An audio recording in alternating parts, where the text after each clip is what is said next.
Olá, boa noite. Confira os destaques do JA desta terça-feira. Mulher morre atropelada dentro de estação de ônibus na capital. Bandidos são presos após explosão a banco no sul de Minas. Mineiros sentem no bolso aumento nos preços dos itens da ceia de Natal. Hoje eu vim comprar castanha, mas eu vi que aumentou muito e tem que pesquisar. E ainda, a tradição dos presépios que recontam a história do nascimento de Jesus. Agora, no Jornal da Alterosa.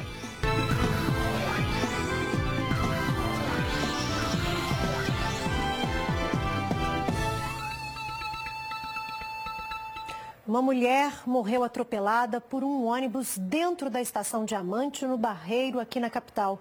Ela caiu ao tentar embarcar no coletivo. A informação da Polícia Militar é de que uma mulher de 64 anos que estava aqui neste coletivo que seguia para a região de Contagem caiu da porta do meio. A roda do veículo passou por cima da perna dela e, infelizmente, a mulher acabou morrendo. A motorista, ela estava muito abalada e foi levada para uma sala em local restrito aqui na estação. Ela ficou bem abalada, né? A gente entende. Então, como uma forma de preservar, ela está só mesmo aqui numa seção aqui da estação, sendo atendida, acompanhando a ocorrência, mas nada contra, assim, a integridade física dela, não. A vítima foi identificada como Fátima Regina de Oliveira. De acordo com parentes, ela tinha problemas no joelho, mas estava bem. Quando pegava os resultados do exame dela lá no centro da cidade, lá na área hospitalar. Acho que ela perdeu o equilíbrio na hora que ela botou. Isso, na hora que ela estava posicionando o corpo para entrar dentro do veículo, o ônibus deve ter arrancado. E ela, por ser já uma senhora de idade, tem problema no joelho, né? Com certeza ela perdeu o equilíbrio. Então, ela tinha condições de andar sozinha, entendeu? Ela era muito esperta, saiu muito bem de casa hoje. Enquanto não tiver vítima fatal com alguém importante, isso não vai ser resolvido. Tem que ter cobrador em todas as empresas, sim, porque se tivesse cobrador, essa senhora que acabou de falecer, não haveria acontecido isso com ela. 4 homens foram presos numa operação da PM depois de explodirem um banco e colocarem fogo em um carro no centro de Ilicínia, no sul de Minas. Uma noite de terror. Moradores de Ilicínia acordaram de madrugada com um tiroteio e as explosões dos caixas eletrônicos desta agência bancária. Ah, não. Nossa, terrível, né? Porque não está acostumado com isso, né? De acordo com a PM, pelo menos 6 homens chegaram em 2 carros e se espalharam pela praça da cidade. Seu Aloísio ouviu a gritaria que estava vindo da rua e foi ver o que estava acontecendo. Foi terrível. A princípio foi tido como uma batida de carro.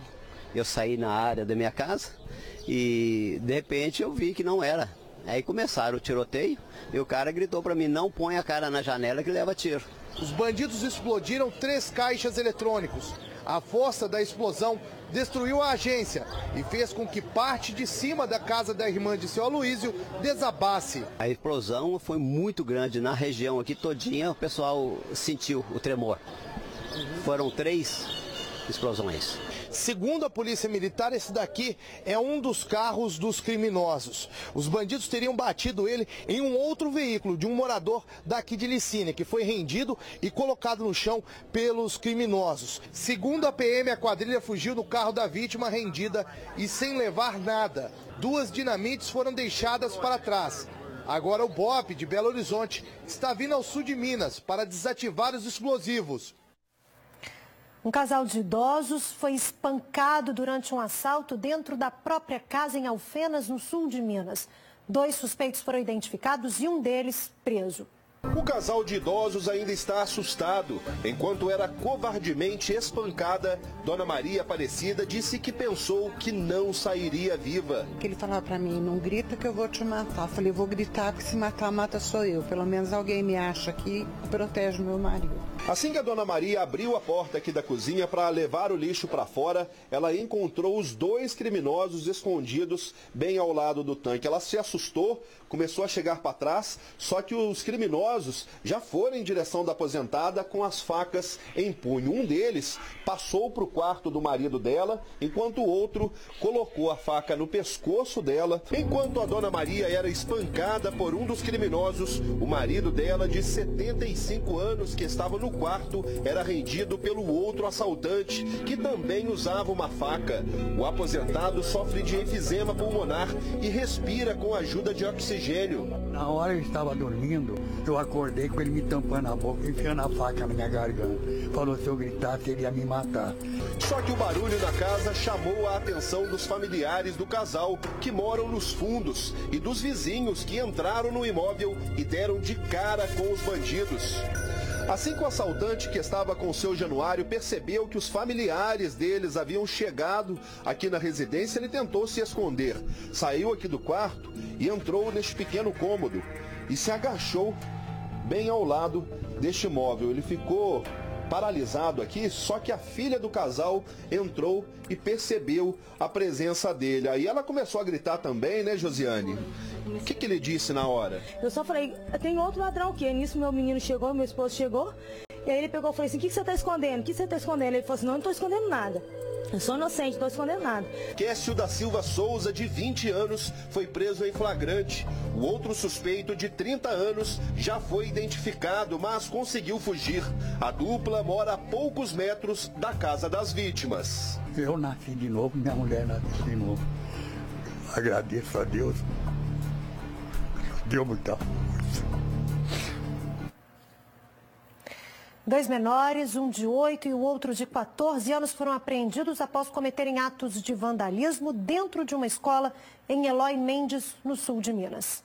Foi preciso fazer um mutirão para limpar tanta sujeira deixada pelos vândalos. Deu muito trabalho, está dando, mas eu ainda não sei o estrago maior, porque os computadores foram retirados, né, onde tinham sido jogado produtos, cola, outros produtos. Tem que ver isso ainda, mas para a escola já está fazendo muita falta. A Escola Municipal Luísa Maria Alves fica no bairro Vila Cole, em Eloy Mendes. Bandidos invadiram e destruíram o local. Parecia até que tinha passado um vendaval pelo colégio. Eles quebraram portas, eles escreveram palavras de baixo calão, eles abriram armários, arrebentaram com armários, né? Jogaram produtos em cima dos computadores. Foi muita bagunça. Fizeram necessidades dentro da sala, dos banheiros, no chão. Os autores seriam, segundo a PM, 2 menores de idade, um de 14 e outro de 8 anos. Eles foram apreendidos e as mães dos dois obrigaram os filhos a ajudar na limpeza da escola. Agora, depois do ocorrido, as professoras esperam que o adolescente e a criança possam aprender mais uma lição, desta vez sobre os atos que praticaram. Pareciam arrependidos, cabisbaixos, sabe? Que agora eles sejam portadores desse mau exemplo, de não cometer isso nunca, né? A temperatura continua alta na capital, pelo menos até sexta-feira. O calorão só deve melhorar no fim de semana, mas a partir de amanhã pode chover em pontos isolados. Vamos ver agora como fica o tempo nesta quarta-feira em todo o estado.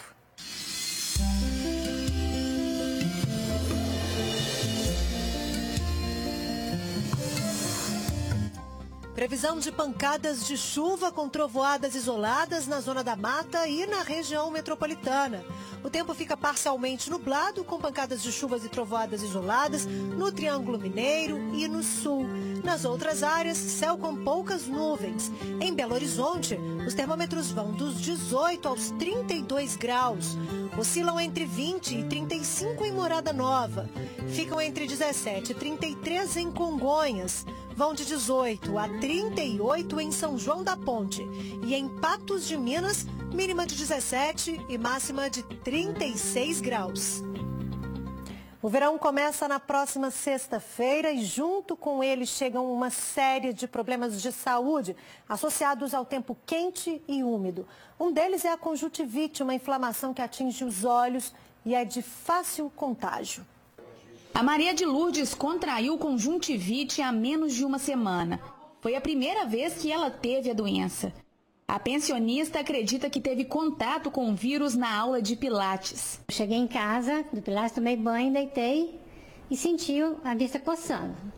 Aí dormi, de manhã já acordei com a vista toda inchada e lacrimejando. Durante o verão, aumenta o número de casos de conjuntivite, uma inflamação que atinge os olhos. Segundo os médicos, é importante manter as mãos sempre limpas e evitar aglomerações. A conjuntivite é uma inflamação que você tem na parte branca dos olhos, que pode ser pego por viral, bacteriana ou mesmo alérgica. Seja contração por vírus ou bactéria, a inflamação causa sensação de desconforto e vermelhidão nos olhos, além de lacrimejamento. Segundo este oftalmologista, 90% da transmissão da conjuntivite é manual. Outra forma de contrair a doença é por meio de água contaminada. Não vai passar de um olho para o outro da outra pessoa, não. É principalmente o contato manual e a contaminação de água, de piscina, de represa, rios, cachoeira. Então, essa época do ano, tomar cuidado sempre quando entrar, né, em alguma água assim que você não conheça, você já logo sair, quando sair, lavar com água corrente mesmo, né, para evitar alguma contaminação por esse vírus ou bactéria. O médico alerta que o paciente não se automedique. Procurar um especialista é sempre a melhor opção. Você não deve se automedicar. Vou na farmácia com um balconista, ela vai me passar um colírio. Você pode, de uma conjuntivite simples de tratar, pode passar por uma ceratite e com isso dar uma infecção maior e poder prejudicar realmente a sua visão. Então, qualquer sinal de alguma irritação, sensação de areia está persistindo ali naquele dia, logo no outro dia já procura o especialista para sanar isso aí, fazer o diagnóstico precoce e logo o tratamento.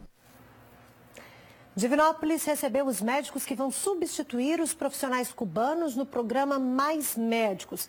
Eles estão em treinamento e em breve vão estar atendendo. O repórter Velber Viana conta os detalhes.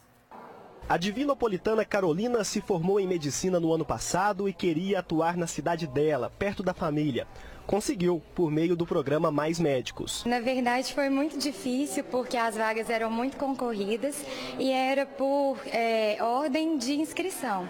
E o site dava problema o tempo todo, então ninguém conseguia acessar. Carolina está entre os 17 profissionais que substituirão os médicos cubanos em Divinópolis.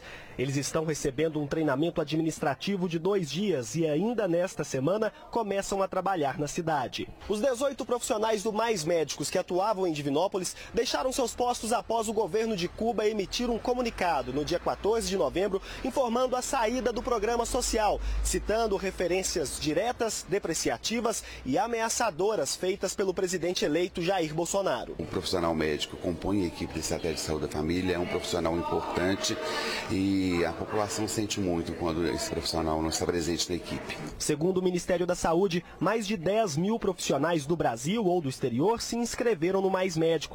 Em Divinópolis, até quinta-feira, todos os profissionais estarão atuando e a Carolina vai poder fazer o que gosta. Mais Médicos, primeiro, porque trabalha com atenção primária, que eu acredito assim, que seja o princípio de todas as soluções e ao mesmo tempo de todos os problemas da saúde pública do Brasil, né? É isso aí, daqui a pouco, logo depois do intervalo, vocês vão ver que itens para a ceia de Natal podem custar até o dobro em lugares diferentes. Algumas dicas para economizar, já, não saia daí. Na hora de comprar os ingredientes para a ceia de Natal. O preço de alguns itens pode variar até 160% de uma loja para outra. Então, é sempre bom pesquisar, né? Veja alguns exemplos na reportagem do Ricardo Miranda. Dona Nívia saiu às compras em busca dos itens que faltam para deixar a ceia de Natal completa. A maior parte dos produtos a aposentada comprou com antecedência, para fugir do aumento dos preços nesta época. Comprei as carnes todas com antecedência. Hoje eu vim comprar castanha, mas eu vi que aumentou muito e tem que pesquisar. De família portuguesa, na casa da Dona Maria não pode faltar bacalhau, é claro, e algumas coisinhas a mais. Batata, ovo, azeitona preta, ervilha, ovos. Mas para a ceia não ficar mais salgada que o bacalhau, o consumidor vai ter que pesquisar bastante. Isso por causa da enorme variação no preço dos itens mais procurados para a ceia. Foi o que confirmou uma pesquisa feita pelo site Mercado Mineiro. A pesquisa foi feita em 20 estabelecimentos da região central de Belo Horizonte, nos dias 13 e 14 de dezembro. Foram avaliados os 75 produtos mais procurados para a ceia de Natal. E em todos foi constatada a variação nos preços de uma loja para outra de pelo menos 36%.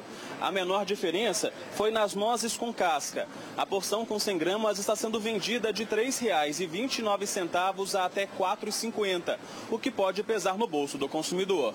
Lembra do bacalhau que a dona Maria estava procurando? O quilo do site custa menos de R$ 30 em alguns lugares e quase R$ 60 em outros. Uma variação de mais de 70%. O preço da ameixa com caroço está variando ainda mais, 85%.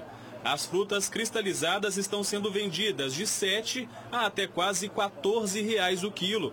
Uma diferença de 98% de uma loja para outra. As castanhas também estão com preços 66% maiores, dependendo do estabelecimento. Mas o caso mais chamativo é o da nectarina. Os pesquisadores encontraram a fruta por R$ 4,98 em uma loja e R$ 12,99 em outra, variação de 160%. O coordenador da pesquisa vê uma explicação para tanta diferença. Muitas vezes o consumidor, por não comprar esses produtos durante o ano todo, ele não tem noção de preço. Ele não lembra quanto que era 1 quilo de peru, 1 quilo de nozes no ano passado. Então isso acaba fazendo com que essa falta de informação ele acabe comprando mais caro, estimulando até que esses estabelecimentos mais caros mantenham esses preços altos. Para a família do seu Jorge, a ceia só fica completa se não faltar bacalhau. Hoje ele vai voltar para casa com 3 quilos do peixe e uma economia de R$ 20. Eu não compro em qualquer lugar, eu escolho o lugar que eu vou comprar. Depois de pesquisar preço, é lógico. Tá certo. Daqui a pouco, depois do intervalo, você vai ver que a tradição de montar um presépio no Natal continua preservada entre os mineiros. É já já.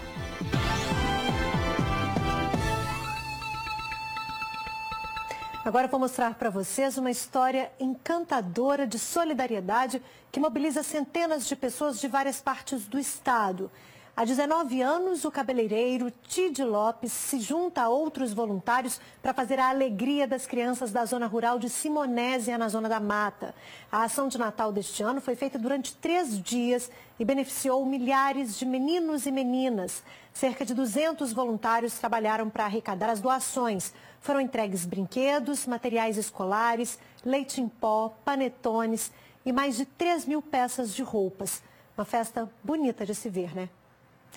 Os presépios ainda são montados em muitos lares mineiros durante o Natal. A nossa equipe esteve em algumas regiões da capital, onde a história do nascimento de Jesus está exposta para mostrar que a tradição permanece.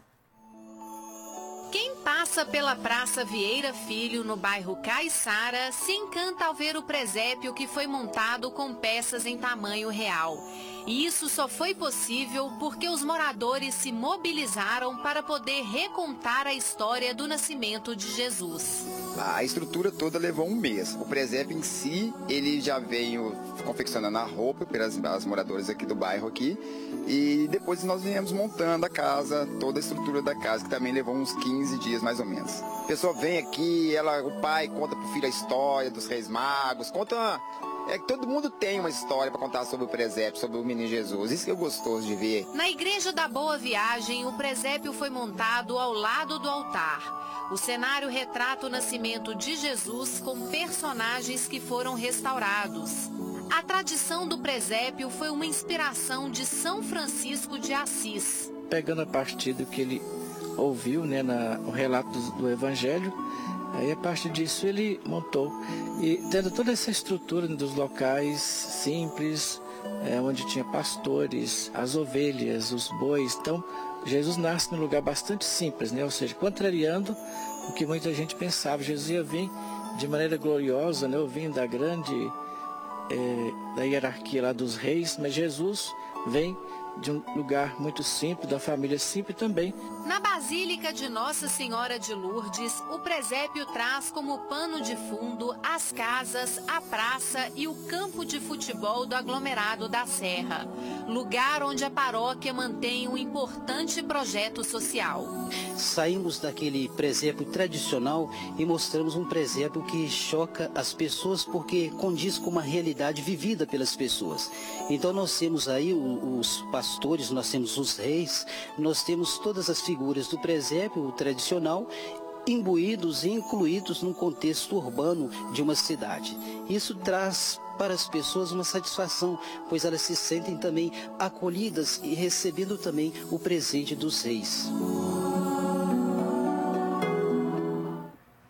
Legal, né? O Instituto Estadual do Patrimônio Histórico e Artístico tem um guia online com cerca de 300 presépios montados em 130 cidades de Minas. E você pode saber onde está cada um deles no site iefa.mg.gov.br.